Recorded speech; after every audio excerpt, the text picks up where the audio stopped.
So let's take a look at what happened. So you guys a lot of you were already in here yesterday when I covered this as a developing story, being as careful as possible to push back against the misinformation that Republicans were trying to spread about the shooting that was occurring. And yes, yesterday, unfortunately, at Highland Park, a northern exurb of Chicago, 35 miles north, so it like literally has no connection to Chicago whatsoever, a peaceful, quiet town that is predominantly white and upper middle class.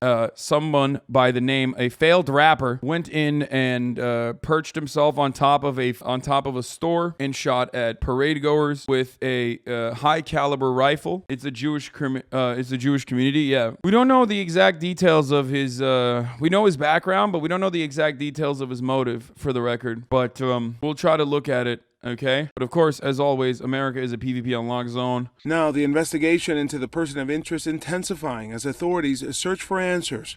Overnight, ABC News learning his father, Robert Crimo Jr., was well known in this community and even unsuccessfully ran for mayor of Highland Park in 2019. The current mayor... Yeah, he owned a deli that was closed down because of like a septic tank leak or something. And people are trying to say he ran as a Democrat. He's not. The dude is not a Democrat. He's like an independent Trump-style candidate who lost by like 70% of the vote. Anyone who's like, there's a lot of misinformation that's being thrown around. The thing that we do know, however, is that the shooter had dressed himself as a woman, specifically to like cover his tattoos and whatnot, apparently. So be on the lookout for, one, ladder control, because he gained access to the roof as a consequence of a ladder, and also be on the lookout for, he was trans type shit, which is bullshit. But you know, cops officially mentioned this morning that he was dressed up like a woman to hide himself. Now, I said this yesterday, but like looking at his background, because we found immediately so much shit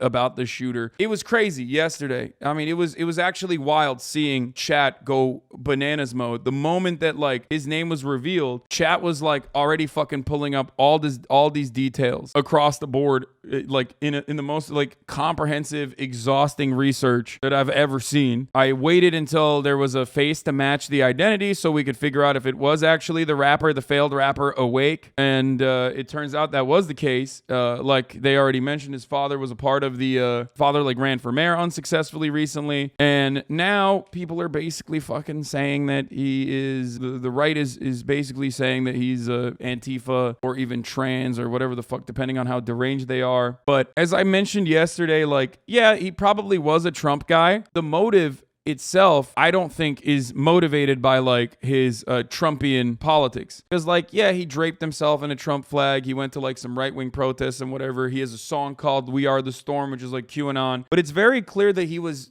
unwell. Like, he was isolated, he was unwell, and he wanted to make a name for himself and you know, put himself out there. Beyond that, I can't fucking derive a singular motive. People want to say he's like anti-Semitic because this is a predominantly Jewish neighborhood, except, you know, there is no indication. I mean, there's some symbolism in his like, you know, rap music, or rather his the sign that he used, right? It's just like one of those fucking weirdo esoteric 4chan nerds, you know what I mean? Nothing about this kid makes sense. He's wrapped up in a Trump flag at a Blue Lives Matter rally, but his social media accounts follow Democrats. His videos also come off as Q adjacent. Kid is fucking weird for sure. Yeah, and for the record, he didn't choose that area. Yes, you are right, chatter. He didn't choose that area. He lives in that area. He's from that area. His old friend posted on Twitter that he had far-right aesthetics and far-left aesthetics trying to fight.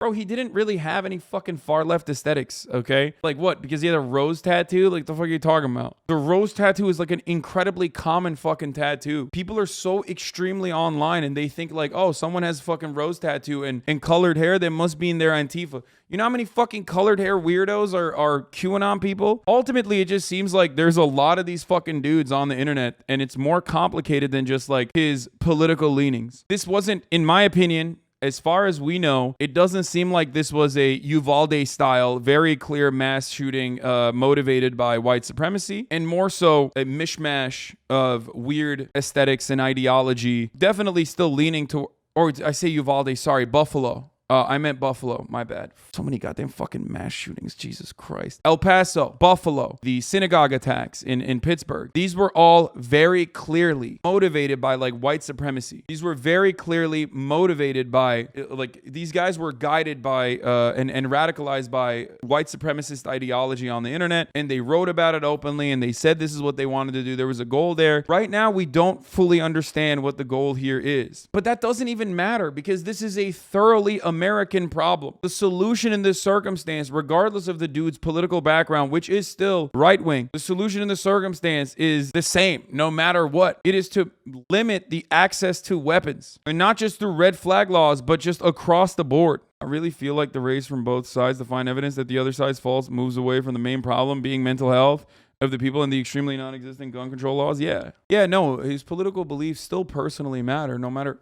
Bro, the idea that like, listen, I hate to fucking agree with someone like Governor Greg Abbott, but like most mass shooters are still, of course, mentally unwell. Okay? Like no one is fucking doing, but that doesn't mean that like mental illness is the reason for why they're doing it. Like no one in the right mind is engaging in fucking a mass shooting. With Illinois having a strict gun control laws, how did the background check not stop him from buying a gun? Because America's gun control laws are still fucking dog shit. Like people make it seem like, places that have strict gun control have like actual gun control as strict as like UK or anywhere else. And that's not the case. While much has been made of the Highland Park shooters' attendance at Trump rallies, more alarming is his presence in online subcultures detached from reality. The shooter inhabited communities focused on conspiracy theories, the paranormal, and deep nihilism. These communities cut off their participants from consensus reality at large and serve to lower the inhibitions of the participants towards violence. This is 100% correct, by the way. And you guys know this too, because a lot of you probably, by virtue of being on Twitch and being extremely online, have either A, encountered these communities or members from said communities, B,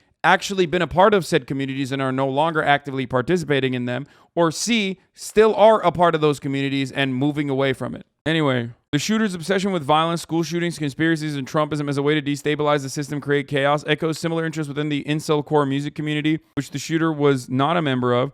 However, the online community the shooter inhabited exists in close connection to the incel core online community, schizo posting, which many of you are very familiar with here, an affected style fetishizing mental illness to appear dangerous, and win subcultural credibility, and 4chan brain rot abound in these communities and serve as important radicalization points for the youth today. Unfortunately, the establishment is unprepared to examine situations such as these with nuance and to make sense of the online communities and subcultures that more and more mass shooters emerge from. One final thought, are these spaces often incredibly racist? Yes. Much of the online presence, jokes, irony is incredibly obfuscating of what is actually believed. That's the point. Obfuscate belief until nothing is clear, reality seems out of reach, and undertaking a mass shooting is akin to one final massive post.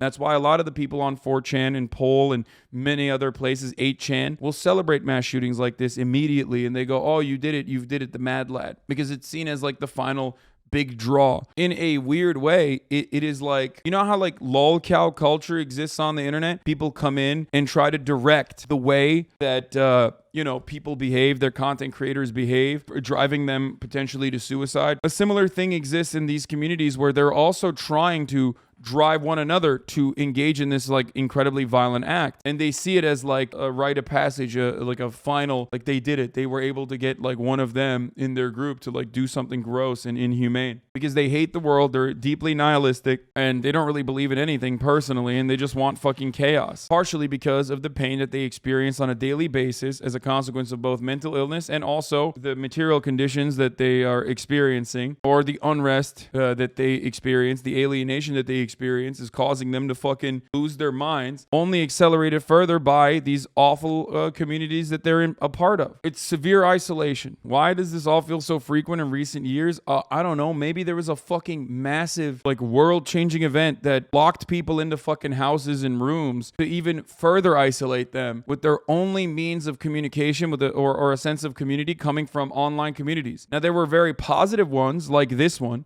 and I do truly believe that this is a positive fucking community with respect to like pulling people out of places like that, keeping their motivations and keeping their perspective revolving around like uplifting others and guiding themselves from a sense of empathy for their fellow man.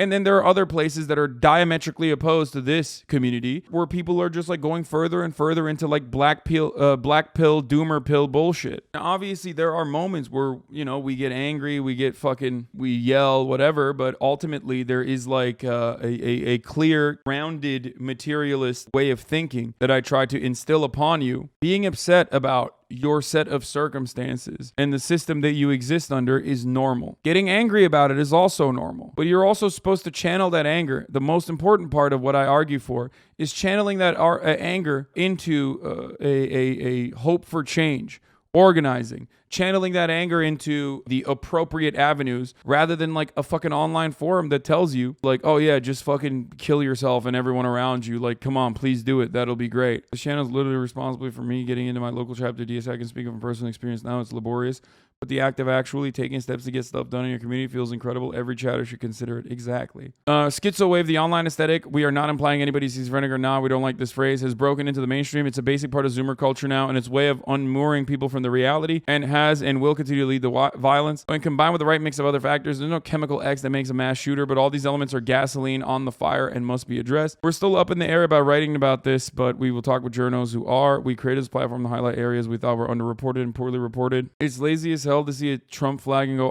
gotcha, all done. Multiple people have come forward saying they knew him and cut ties because he shifted not to extreme hate, but to becoming detached from reality. Like just slapping on the, oh, he's MAGA and then moving on from there is silly. And I tried to stress this yesterday when we didn't have as much information on his background. Okay. Just saying that, oh, he's MAGA, that's why he did this is silly. That's not the reason why he did this. Or at least as far as we know, that's not the reason. Especially when you have so many other like white supremacist shooters that openly mention and showcase their background and why they did this, why they did their egregious violent acts, their mass shootings. It is reductive. Yes, you are right. And that's what people want, a quick and easy answer. The only reason why I have shown his background and his political ideology and his leanings is to specifically help you understand that no, he's not a fucking like Antifa socialist trans person, despite the fact that he had disguised himself in women's clothing to be able to get away from the shooting.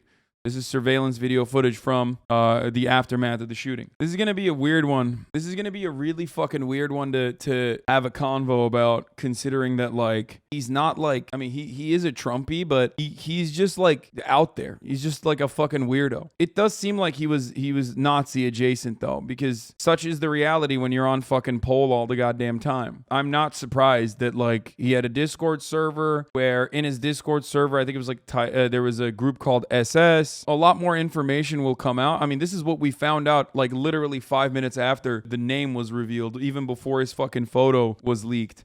And based on where we're at this point in the investigation, and some of this is still preliminary, so is subject to change as we keep moving forward, but we do believe Crimo pre-planned this attack for several weeks. He brought a high-powered rifle to this parade. He accessed the roof of a business via a fire escape ladder and began opening fire on the innocent Independence Day celebration goers.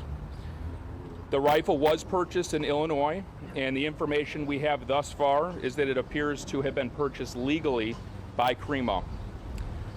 During the attack, Crimo was dressed in women's clothing, and investigators do believe he did this to conceal his facial tattoos and his identity and help him during the escape with the other people who were fleeing the chaos. I'm curious on what your thoughts are on the fact that the guy reporting this mentions he's wearing Pepe merch, therefore alt-right. Yeah, I mean, that's a great fucking example, right? Like this is a great example of how people fail to comprehend the nuances and intricacies of like online culture. In many ways, it is so fucking stupid, right? It's so incredibly stupid to just like to even know about this shit. It's not that like, I mean, he definitely was in alt-right circles, but not because he has a fucking Pepe Sad Boys shirt, you know what I mean? But people don't understand it. And low-key people shouldn't understand it if we're being real. Like, what the fuck? This is the rose I'm talking about. That rose tattoo is real, for the record. Like, he has a rose neck tattoo. I didn't realize there was another rose tattoo going around. Isn't that a fucking rose on his neck? Which, by the way, doesn't mean anything.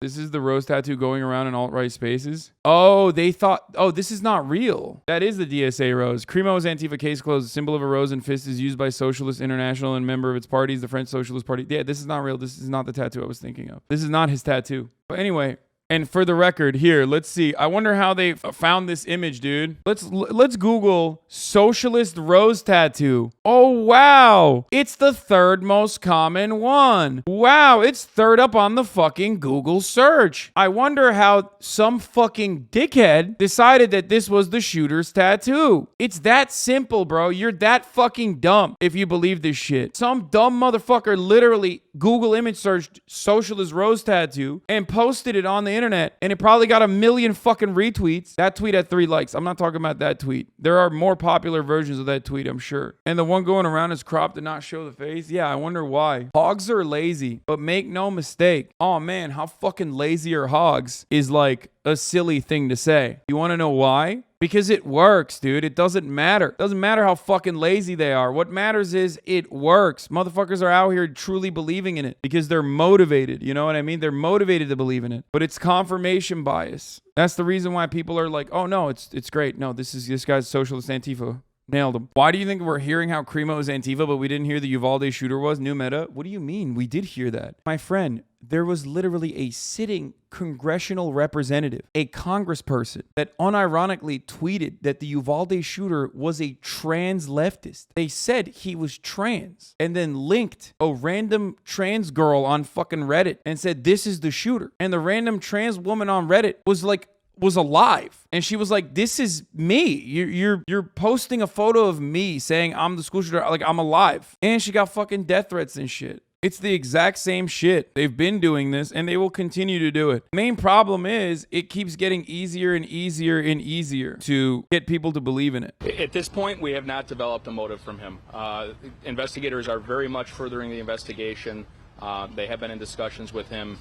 I don't have anything to say about motivation thus far because it hasn't been provided. So in the case of September, the knives that Crimo possessed, they were confiscated and they were secured for safekeeping. Oh, thank God they took his knives away. So at that time, there was no information that he possessed any firearms, any rifles. Would that be enough if he's making threats? It's a case-by-case basis. I don't want to speak broadly to the issue. It depends on the circumstances. There are circumstances where law enforcement does have that authority to obtain a seizure order, but it is situational dependent every single time. Hey, libtards, guess what? There's no constitutional amendment that says you have an inalienable right to a fucking knife, but there is one to a gun, okay? Did his parents was his parents involved when the knives were taken from him? Did they report that he was threatening? And that's the reason why they came to the house to get the knife? A family member reported that he was being threatening. So in other words, the family member reports the knives being there, but then he's buying guns and nobody said nothing. Yes. I'm not quite following your question. The police responded. Dude, the police responded in September. Yeah, dog. Okay. You took his knives away, but he was still allowed to buy weapons. That's They a took great the knives question. out of the home. What's hard to Paperwork fucking with the understand Illinois about that, State Police. dumbass? At that time, there was no function to make an arrest. But There was the no. parents are there watching him buy 5 or 6 or 7 guns. I don't know if the parents were there. I can't speak to that. All right. Thank you. We'll be back at 5:30. Anyway, supposedly this is Photoshop. Oh, Representative Marjorie Taylor Greene has a good take on this. The public should not allow this to continue. People are not stupid. Is he in jail, rehab, or a psychiatric center in this photo? That's not his bedroom. 22 years old, 5'11", and 120 pounds is not normal or healthy. What drugs are psychiatric drugs both? Or both does he use? Supposedly this is Photoshop, she says. Like she literally looked at this photo, didn't understand what was going on in the photo, and now is saying supposedly it's Photoshop. Bro, I swear to God, I'm sorry, bro, but like, if you're this fucking stupid, I'm ableist. I'm ableist as fuck. If you have an intellectual disability that you can't distinguish between this and like a real photo, you should not be a politician. You should not be allowed to be a politician. I'm ableist as a motherfucker, bro, in this respect. Like, this person has power, chat. This person is an elected representative and has like literal fucking power. Bro, all the misinformation accounts she reads, she's so used to looking at Photoshop, she can't tell yet, probably. Now let's get back to the fucking absolute dingus psychopaths at Fox News and what they're saying on the fucking shooter. Well, they always articulate their threat 60% of the time as, I never cite the New York Times, but I will in this case, 60% of the time. So we need to figure out what we do when someone articulates a threat, because letting them just have free reign is simply not the answer. Greg Gutfeld. Yeah, I think that when every one of these cases, these fiends fit a type. They're these very white, unstable, disturbing looking people. And I really do feel that, you know, you can judge a book by its cover. In some cases you can. I think there's a correlation between disturbing, unstable behavior and people who deliberately try to make themselves look unappealing and unapproachable. That could be their cry for help. I mean, if you look at Antifa, I mean, that's how they look. So I think that, like, there is a red flag there that a lot of people in the name of what will not point out and go, when somebody is deliberately trying to deface themselves permanently or look in a way that makes them unapproachable, what are they trying to tell you? If beauty is a guide of what's possible, then what is deliberate ugliness? Like, why does somebody do that? We don't ask that anymore. This is as awesome. people continue to deface themselves. This is awesome. This is the funniest fucking thing I've ever heard. What a take, dude. I mean, that's old school conservatism right there. I love that they're going back to the basics. Greg Gutfeld's like, hey, if I don't want to fuck you, you're going to jail. Bro, have you seen Republicans, homie? I mean, if we're going off of like deliberate ugliness, I don't know, man. Plenty of Republicans I'd fucking toss in jail immediately, okay? I mean, you yourself, motherfucker, you look like shit. Mitch McConnell, holy fuck. There are enough mass shootings to see these trends, to see that they're mostly young white males, not all of them. But they're rare enough that you can look at each one of them. So if you take them away from gang shootings, from domestics, or any kind of gun use in the purpose of a crime, just look at people shooting for the sake of shooting. It's always influenced by the previous attack. So if you thought that you could decrease these attacks by 30%, 40%, 50%, why wouldn't you do it? Why wouldn't you do it? The media could do that. We could just report the facts, be one and done, and leave instead of giving just nonstop coverage. The media, remember, they can decide not to cover something. Hunter's laptop, they were easy with that. Border chaos, they don't cover that. The riots after George Floyd's mostly peaceful, they didn't cover that.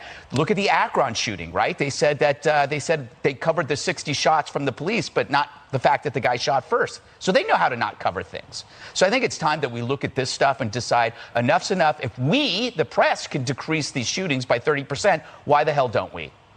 You're right, and I think we all need to be better at criminally profiling people. I'm criminally profiling you. You should. Right. You should, because Yeah. Wait, what? The last take on the broadcast is we got to do more criminal profiling? I mean, yeah. I mean, hold up now. Hold up now, Greg. Maybe he's on to something about these fucking criminal elements, dude. No background checks for guns. But if you have a face tattoo, you should go to jail. That's pretty funny. I love that. Beyond parody, by the way. I mean, we've moved past it.